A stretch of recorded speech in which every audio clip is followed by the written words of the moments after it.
Welcome to Influential Entrepreneurs, bringing you interviews with elite business leaders and experts, sharing tips and strategies for elevating your business to the next level. Here's your host, Mike Saunders.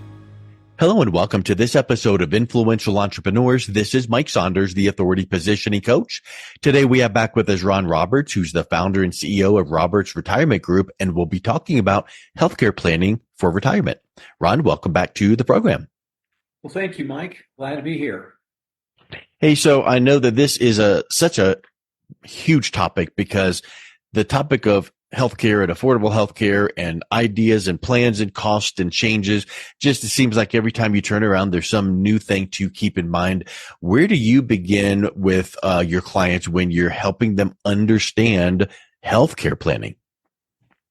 Yeah, so many of the clients I've been working with are over age 65. We have clients who are younger than 65. But the magic number of 65 is they're on Medicare, and they have Medicare. They may have a Medicare supplement, and their existing plan will cover doctor visits. It'll cover hospitals, stays, and it may pay what they call it skilled nursing, and to get that benefit, it's restrictive. They'll pay up to 100 days of skilled nursing care. To get that benefit, you have to be first admitted at the hospital, have at least a 3-day stay, and then get discharged. And if you still need nursing care, they'll provide that up to 100 days, either at your home or at a facility. And hoping that 100 days passes, that you'll have a recovery and then you'll be back to being normal again. However, if your stay or your needs are past that 100 days, that's where people are going to get billed. They're going to be billed directly, and that's where the expenses can be very expensive. As an example, there's different levels of care, and of course, what they define a need of care, long-term care, is they're called activities of daily living. And there's 6 activities that we do normally every day. We eat, we dress, we bathe, we toilet, we countenance, we transfer. And hopefully we can do all these 6 activities every day for the rest of our lives. But if you cannot perform at least 2 of those 6 daily activities, then you need a caregiver. And a caregiver could be in-home care. The cost of in-home care, again, different states are different. The price is different.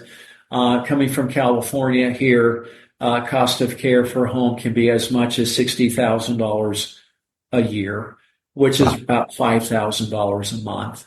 And then the other level of care is called, they call it skilled nursing care. And skilled nursing care can be between $150,000 to $180,000 a year. So you can see those are large expenses.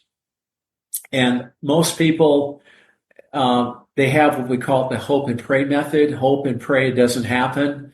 And if it does happen, then they address it, and that will cause distress. We're going to get this kind of money to pay for this cost of care. And so what people end up doing is called a spend down. They start spending down their assets. Their assets could include their investments, their savings, their retirement accounts, and their equity of their home. And you hear the stories, and it happens repeatedly. So there's people who want to do a plan to address that because it's a legitimate concern, a legitimate stress.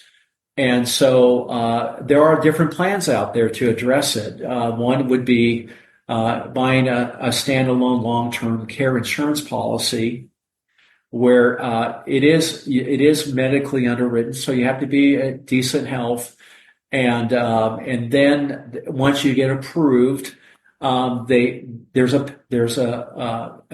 to pay a premium, and it's a premium you constantly pay into every month, every year, for the balance of your life. And some people that can be very expensive, and they will go, I don't know, I can pay that kind of premium.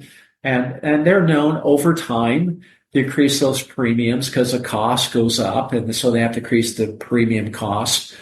And statistically, that I hear 40, I hear 60%, but they say 40 to 60% will never need care.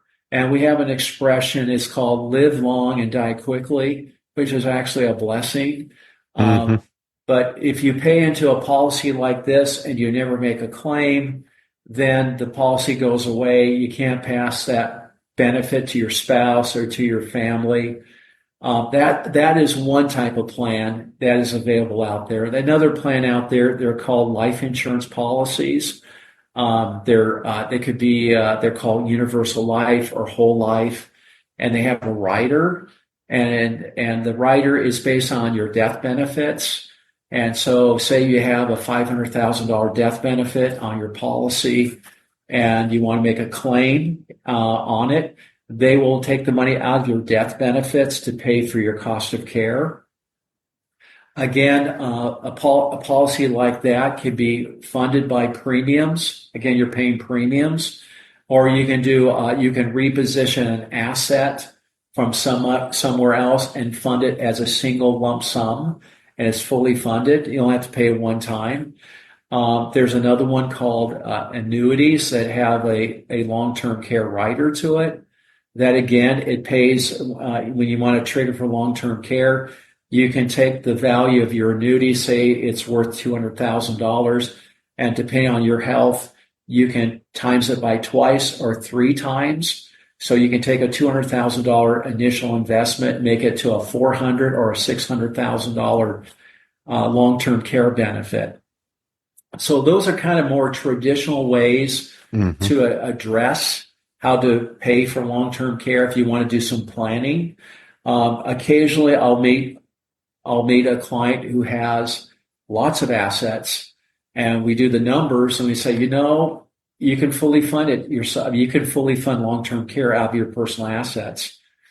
And they go, we figured that. And if they want to self-insure themselves, that's absolutely a way to do it, knowing that the cost would come out of their existing portfolio to pay for the cost. And those are all traditional, but about 3 years ago, they came out with a brand new concept. It's called innovation. And it is not insurance, traditional insurance that you would pay into. They utilize your existing retirement accounts.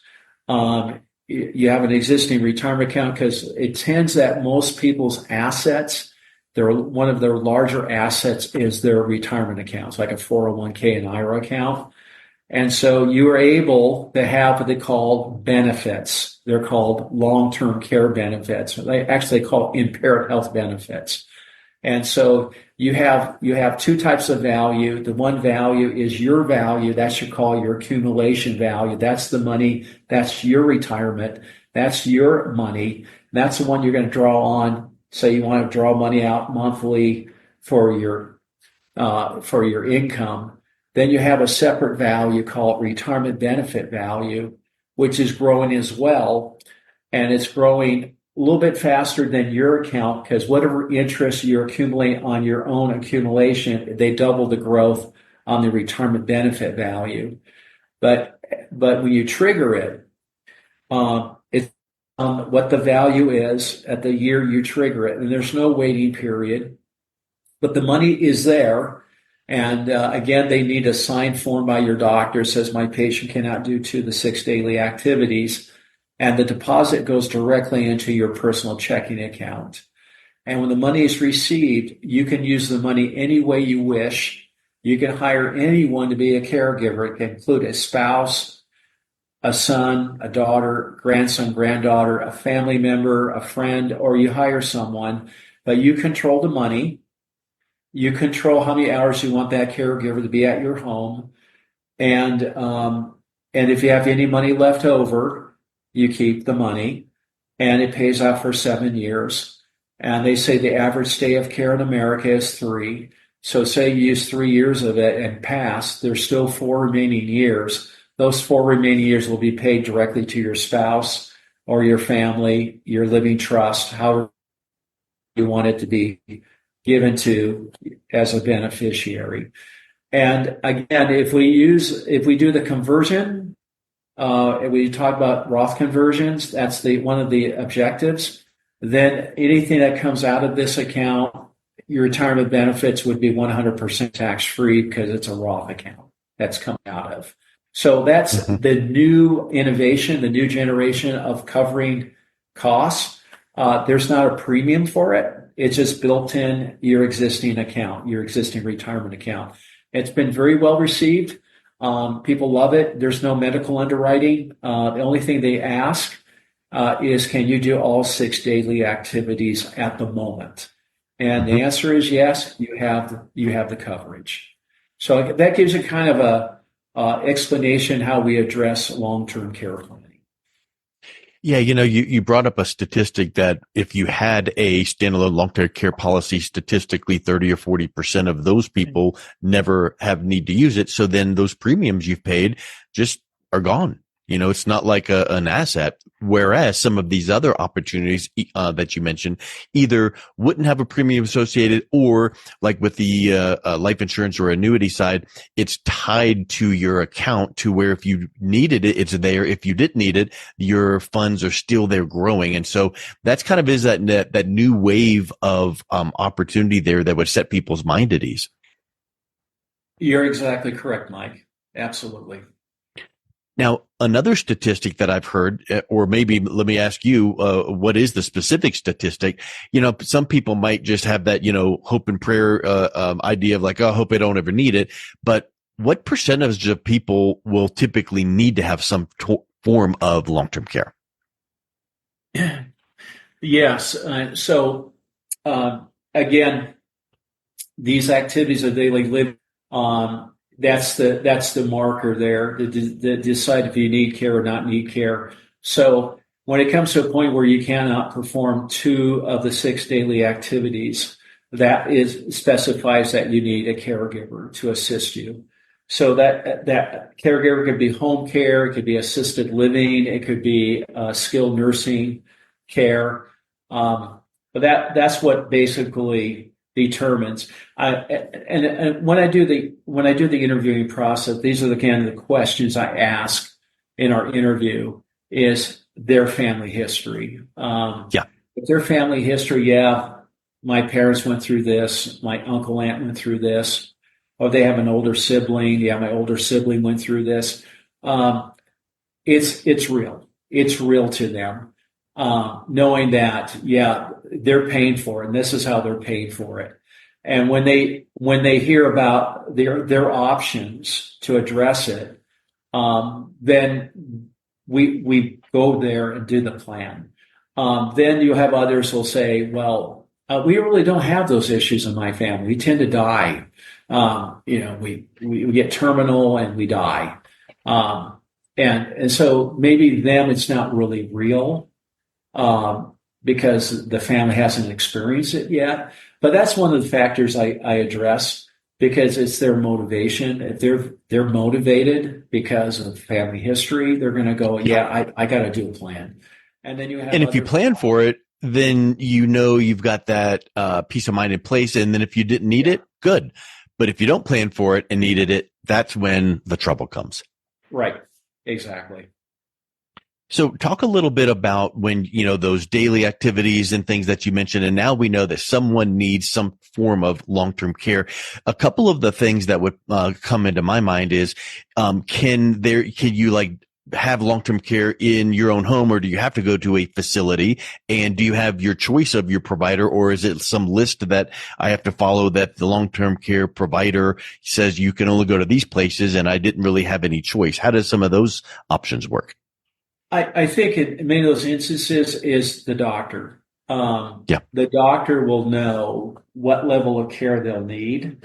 So if the doctor says, yes, my patient, especially we're going to make a claim, we're going to trigger a benefit. We have to have a signed document by the doctor that my patient can outperform at least 2 of these 6 daily activities.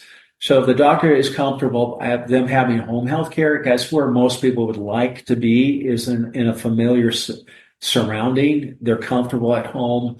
and they can have a caregiver come and do the housekeeping, the cooking, the medication, take them to the doctors, help them, assist them to clothe them or bathe them, those type of activities. Most people would prefer to be home. A perfect example was my wife's father. He could not perform 3 of the 6 daily activities, so asked the doctor, can we have him home for home care? And he said no, he needed 24-hour care. So we had to take him to a skilled nursing facility, which offered a 24-hour care. And we found a facility, and he was there for about a year. And but this was about 9 years ago, and they charged the family $12,000 a month. Wow. And he lived for about a year, and then he passed. But the family put out $144,000. But again, that was 9 years ago. Inflation today, it's much more, and the average stay is 3 years. So fortunately, my wife's father lived about a year and passed. But if he was there for 3 years, you just take this $144,000 per year and times it by 3 years. You can see where that can be stressful for the family. Yep. Yes, it's the kind of thing that when we think about that retirement bucket, and we got our money in the bucket, and then there's some holes that are chunked into there. That could come from taxes or inflation or expenses, but this long-term care expense can be devastating. And I think these are some just really, really helpful thoughts to keep in mind. Since we're talking about healthcare planning for retirement, another aspect of that would be like Medicare. What are some of the key things people need to keep in mind? I know this is a broad topic that could take days to get to the bottom of, but what are some of the key things you're educating your clients on? Well, definitely want a supplement. I'm not a supplement expert. I know there are experts out there. I do refer clients to these experts, but they want to have adequate coverage because Medicare will only pay a percentage. I believe it's 80% of the bills, the expenses. So the supplement will help pay the difference. And also, you want to consider maybe prescription. You may want to consider dental as an added benefit to your Medicare through your Medicare supplement. So those things are very important to be sure that you have adequate coverage. Because if you don't have adequate coverage, you'll be stuck with some bills, expenses, doctor bills and hospital bills. So you want to be sure you have adequate coverage through a supplement plan that will engage with your existing Medicare. And knowing that Medicare and your supplement plan, it's restricted how much they will take care of long-term care, which is only 100 days. So you just got to know how that works. So that's brought up to in our conversation as we're having, questions asked and answers given. And there's some expertise that is beyond my scope that I refer out. But we have a team. We have a team of people that are there for the client to take care of all aspects of retirement planning. And that's a key point is that, each one of these aspects we've been talking about are like a domino that if it topples over, it has a far-reaching effect. Not one plan is right for every single person every single time, and you need that team.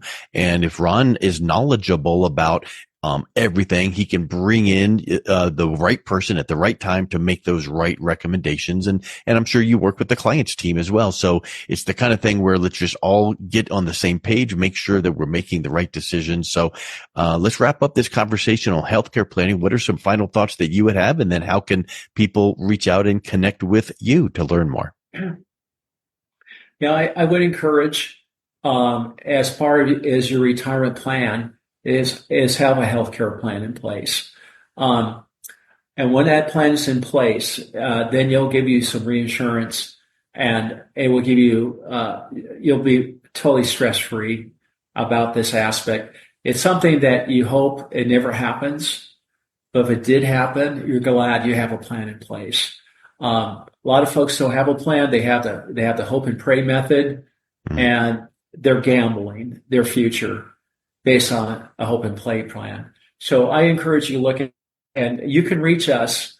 At our email address is Roberts, ROBERTS at Roberts, ROBERTS retirement.com.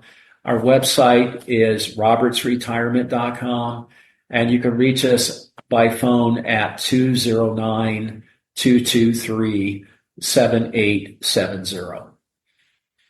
Excellent. Well, Ron, thank you so much for coming back on. It's been a real pleasure talking with you.